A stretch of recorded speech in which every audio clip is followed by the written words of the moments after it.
మాకున్నందుకు వందనాలు తండ్రి. మరో దినం మాకు దయచేసినందుకు వందనాలు. ఈ ఉదయకాలం తండ్రి చేరవచ్చిన వారందరిని బట్టి వందనాలు ప్రభా. ఈ సమయాన్ని ఎంతో దీవెనకరంగా మారుస్తూ రండి తండ్రి. అయోగ్యురాలను ప్రభా, నేను ఈ పానికి పాత్రలను కాదు తండ్రి. నేను దీనికి యోగ్యురాలను కాదు. అయినప్పటికీ మీ కృపలో నన్ను కూడా మీరు జ్ఞాపకం చేసుకున్నందుకు వందనాలు. నన్ను కడగండి, పవిత్రపరచండి తండ్రి. నా ప్రాణాత్మ దేహమును శుద్ధీకరించండి. యోగ్యమైన రీతిలో మీ పరిచర్లు వాడుకుంటూ రమ్మని తండ్రి. ఈ పరిచర్య మీది, వాక్యం మీది, మీ ప్రజలు మీ వారం ప్రభా. మీ వాక్యం ద్వారా తృప్తిపరిచి మా అనుదిన జీవితంలో, ఆత్మీయ జీవితంలో మాకు తండ్రి మీ కొరకు ఇంకా మేము బలంగా స్థిరపడడానికి, మీలో ఫలించడానికి, మీరు కోరుకున్న స్థాయికి మీరు ఆశించిన స్థాయికి మేము రావడానికి మీ కృప చూపించమని కృపగల హస్తాలకు నన్ను సంపూర్ణంగా అప్పచెప్పుకుంటూ మీ పాదాల దగ్గర నన్ను పడవేసుకుంటూ మీకే సమస్త మహిమ ఘనత ప్రభావాలు చెల్లిస్తూ యేసుక్రీస్తు వారి ఘనమైన నామములో స్తుతించి ప్రార్థించి అడిగి వేడుకుంటున్నాం తండ్రి. ఆమేన్. అయితే మార్కు సువార్త 11వ అధ్యాయము 2వ వచనము. మార్కు సువార్త 11వ అధ్యాయము 2వ వచనము. మీ ఎదుటనున్న గ్రామమునకు వెళ్ళుడి. అందులో మీరు ప్రవేశింపగానే కట్టబడి ఉన్న ఒక గాడిద పిల్ల కనబడును. దాని మీద ఏ మనుషుడును ఎప్పుడును కూర్చుండలేదు. దానిని ఇప్పి తోలుకొని రండి. ఎవడైనాను మీరు ఎందుకు ఇలాగ చేయుచున్నారని మిమ్మల్ని అడిగిన యెడల అది ప్రభువునకు కావలసి ఉన్నదని చెప్పుడి. నిజంగా దేవుడు అది ప్రభువునికి కావలసినది. ఆ మాట ఎంత గొప్ప మాట. ఆ గ్రామంలోకి వారు వెళ్ళారు. ప్రభు చెప్పినట్లుగానే అక్కడ ఒక గాడిద పిల్ల కట్టబడి ఉంది. గాడిదని ఎవరైనా ఇష్టపడతారా? ఎవరైనా పెంచుకుంటారా? కానీ అది ప్రభువుకి ఇష్టపడ్డారు. ప్రభు ఆ గాడిద పిల్లని కావాలనుకున్నారు. యేసుక్రీస్తు ప్రభు పత్రికలన్నీ చూస్తే ప్రభు నాకు కావాలని ఎక్కడ కూడా ఏది అడగలేదు. ఆఖరికి అంజూరపు చెట్టు దగ్గరకు వచ్చినప్పుడు ఆయన ఆకలి కొంటే ఒక్క పండు కూడా లేనప్పుడు ఆయన ఎంతో విచారపడుతూ వచ్చారు. కానీ ఈ గాడిద పిల్లనే కావాలనుకోవడం నిజంగా అది నేను ధ్యానిస్తుంటే మనం కూడా ఎలాంటి వారం? దేవుడు మనల్ని కూడా ఆయన కావాలనుకున్నాడు. మనం ఉన్న స్థలానికి మన దగ్గరకు వచ్చి నీవు నాకు కావాలి. మన చుట్టాలున్నారు, మన బంధువులున్నారు, స్నేహితులున్నారు, మన కొలీగ్స్ ఉన్నారు, ఎంతో మంది ఉన్నారు. కానీ వాళ్ళందరికీ దేవుడు వారందరినీ కావాలనుకోలేదు.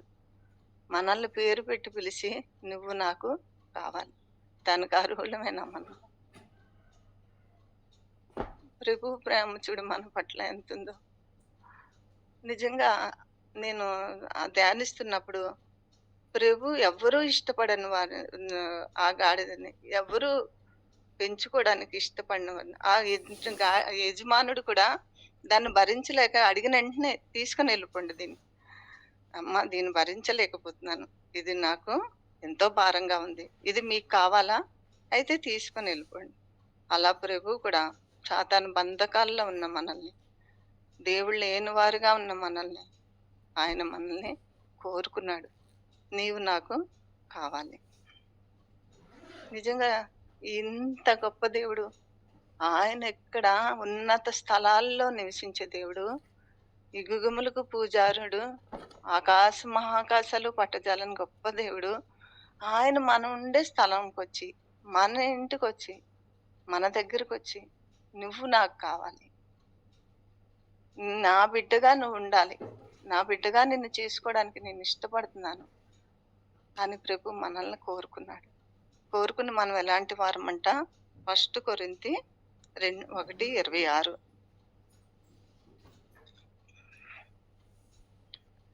సహోదరులారా, మిమ్మల్ని పిలిచిన పిలుపును చూడుడి.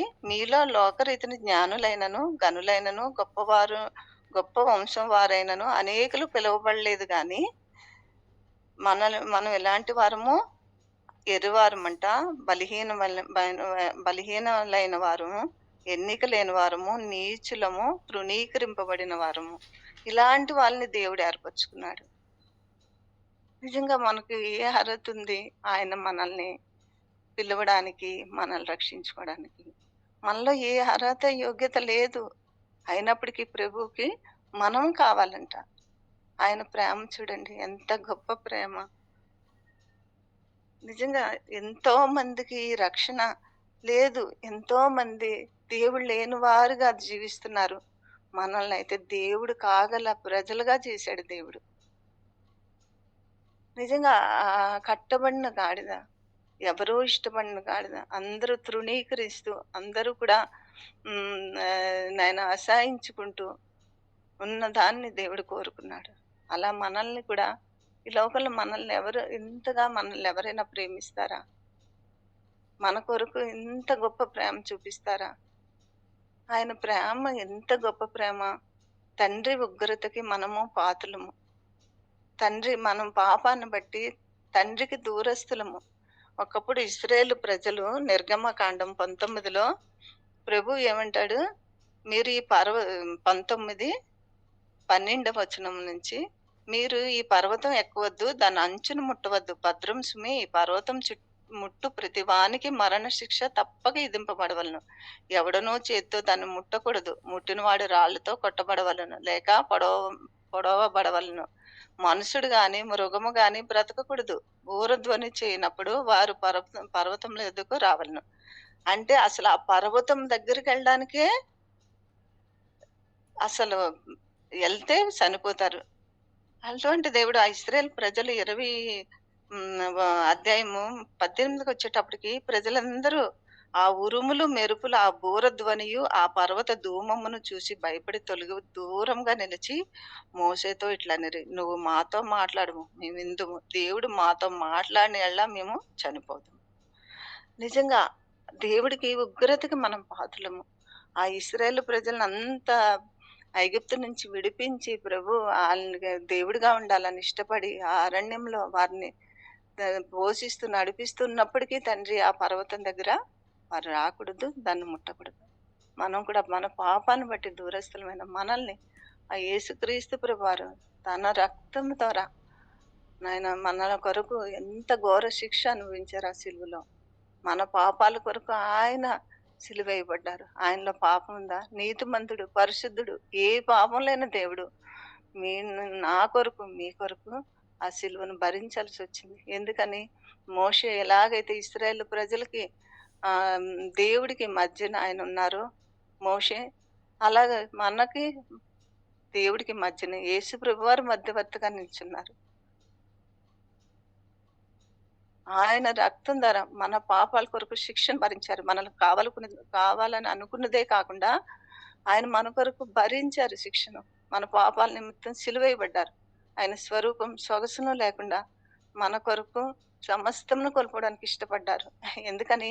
ఆ దేవుడి ఎదురుగా నిన్ను నన్ను నిర్దోషులుగా నిలబడ్డాను, నిష్కలంకలుగా నిలబెట్టడానికి. దేవుడు మనల్ని చూసినప్పుడు, ప్రభువా నేను వాళ్ళ పాపాలన్నీ నా రక్తంతో కడిగాను, వాళ్ళు ఇప్పుడు పరిశుద్ధులు, నీతిమంతులు ప్రభా. వీళ్ళని చూసినప్పుడు దేవుడు తన కుమారుని చూసినట్టు మనల్ని చూడాలని. మనలో పాపాలు ఇంక చూడడానికి లేదు. ఎందుకంటే యేసుక్రీస్తు ప్రభువారు మన పాపాలన్నిటి నుంచి విడిపించారు. ప్రభు మనల్ని క్షమించాడు. ఆయన రక్తంతో కొనుక్కుని ఆయన బిడ్డలుగా చేసుకున్నారు. తండ్రి వద్ద మనల్ని ఎలా నిలబెట్టారంటే ఆయన యేసుక్రీస్తు ప్రభువారిలోంచి మనల్ని చూశారు ఆయన.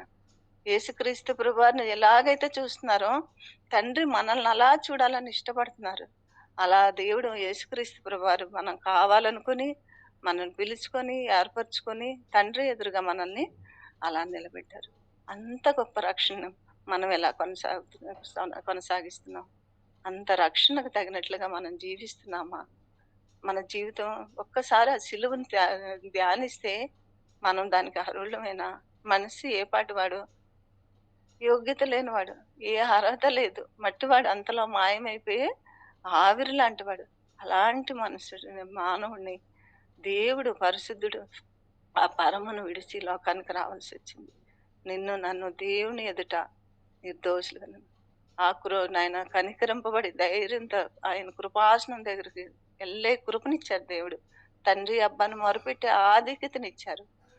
మన భక్తి ఎలా ఉందో మనం పరీక్షించుకుంటే.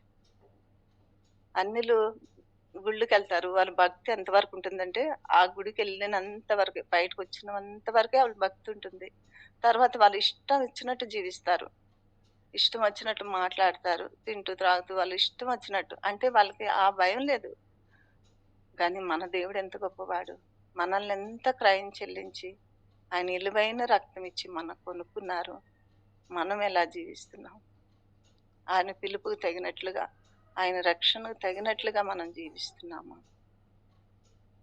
తర్వాత ఇంకొక వచనం చదువుకుందాం.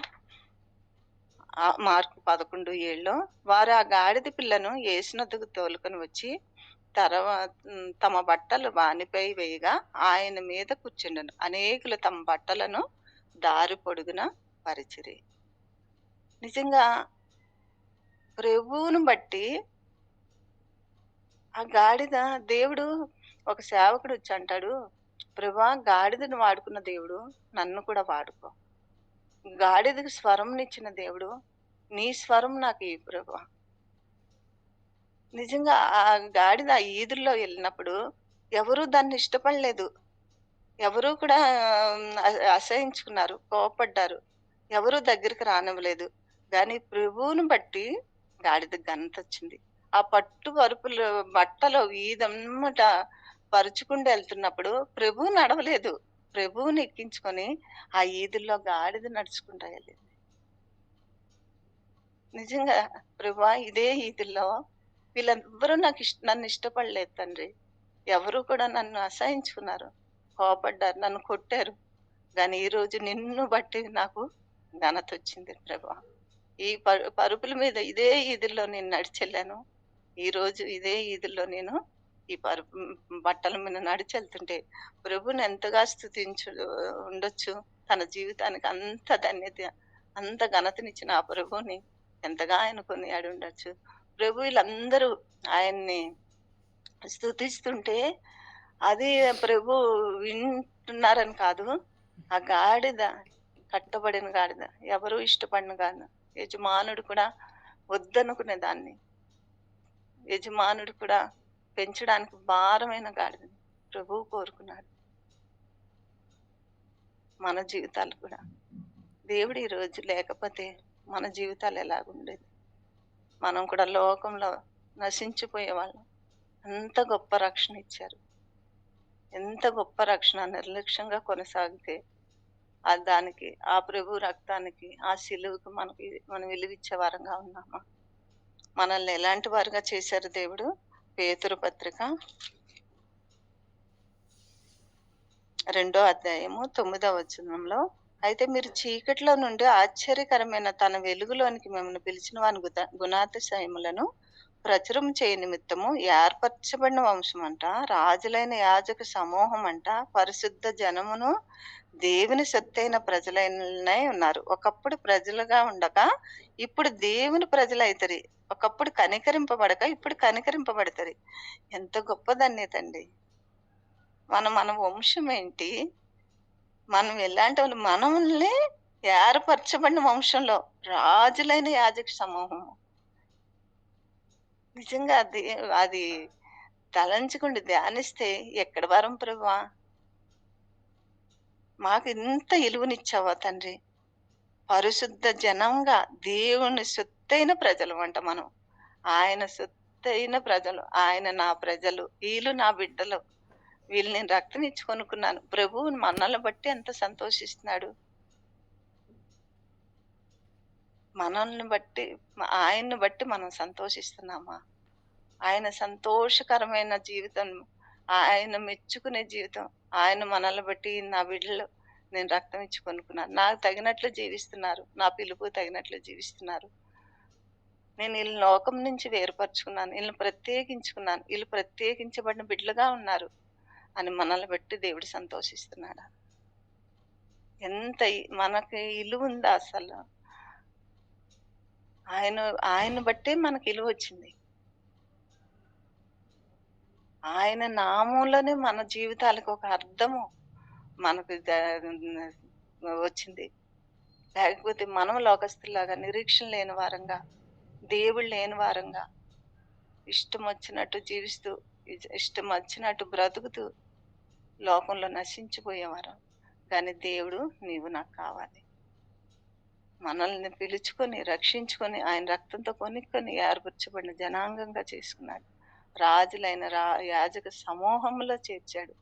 మనమంట రాజులమంట. నిజంగా ధ్యానిస్తుంటే మనం ఏ పాట వారము? మానవుడు ఏ పాటివాడు? అంతలో మాయమైపోయి ఆవిరి లాంటివాడు, గడ్డి పువ్వు లాంటివాడు, నీడ లాంటివాడు. ఇలాంటి మానవుడిని దేవుడు ఎంతగా ప్రేమిస్తూ వచ్చారో. ఎంతగా తన ప్రాణం పెట్టినంతగా ప్రేమించారు. ఆయన శిలువ మరణం పొందినంతగా ప్రేమించారు. ఆయన స్వరూపము సొగసును లేకుండా చేసుకున్నారు. మనకు స్వరూపం ఇవ్వడానికి. మనం దేవుని మన పాపాన్ని బట్టి మన స్వరూపం కోల్పోయాం. గానీ మనకు స్వరూపం పోయిన స్వరూపం మనకు దయచేయడానికి ఆయన స్వరూపం కోల్పోతూ వచ్చాడు. ఆ రక్తసిక్తుడే ఆ శిలువల మండుటెండల ఆకాశాన భూమికి ఎలాడుతూ వచ్చారు. ఇంత శిక్ష భరించడానికి ఇంత అవమానాలు నిందలు ఆయన భరిస్తూ వచ్చారు. ఎందు గురించి? మిమ్మల్ని నన్ను రక్షించి ఆ దేవుని ఎదురుగా ఆయన బిడ్డలుగా నిలబెట్టడానికి. మనం ఇంకా లోకంలో ఆశిస్తున్నామా? లోకంలో వేరుపరచబడ్డాం, ప్రత్యేకించబడ్డాం, దేవుని పిల్లలని చెప్పుకుంటున్నాం. దేవునికి తగినట్లుగా మనం జీవిస్తున్నామా? ఆయన ఆయన నామానికి మహిమా కీర్తి కలిగినట్లు ఆయన నామ గుణాతిశయములు ప్రచురించేటట్టు ఆయన నామాన్ని ధరించుకొని లోకంలో జీవించి ఆయన మహింపరిచేటట్టు మన జీవితాలు ఉన్నాయా?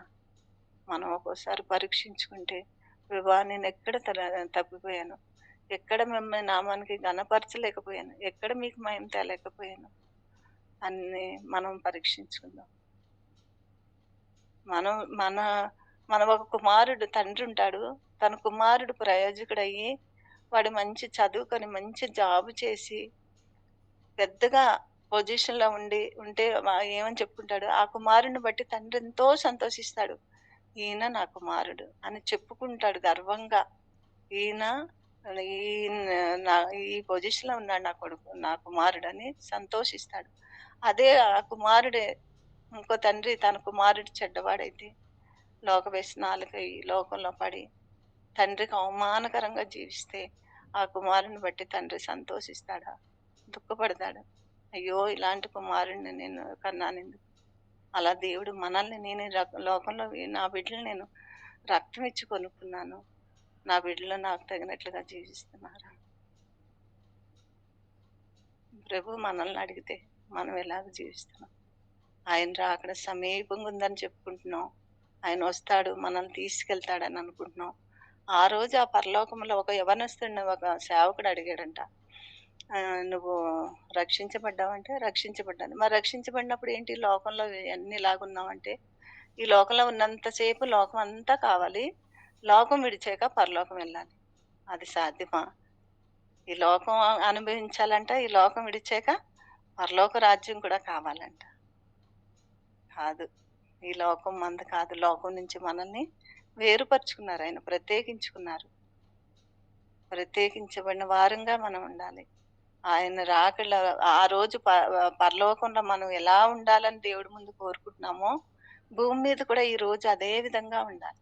ఈ రోజు అదే విధంగా మనం జీవిస్తే పరలోకంలో ఆ రోజు ఒకరోజు దేవుడి ముందు ఆ విధంగానే నిలబడతాం. పరిశుద్ధులుగా, నిష్కలంకంగా, నిర్దోషులంగా ఈయన నా ప్రియ కుమారుడు, ఈయన యందు నేను ఆనందిస్తున్నానని యేసుప్రభువారిని బట్టి తండ్రి ఎంత సంతోషిస్తూ వచ్చారో, అలా మనల్ని బట్టి కూడా ఆ దినము యేసుప్రభువారు ఇగో నా రక్తం ఇచ్చిన బిడ్డలు నా కొరకు ఇలా జీవించారని ఆయన తండ్రి ఎదురుగా మన గురించి గొప్పగా చెప్పుకుంటాడు. ఆ దేవదూతలు ఎదురుగా చెప్పుకుంటారు.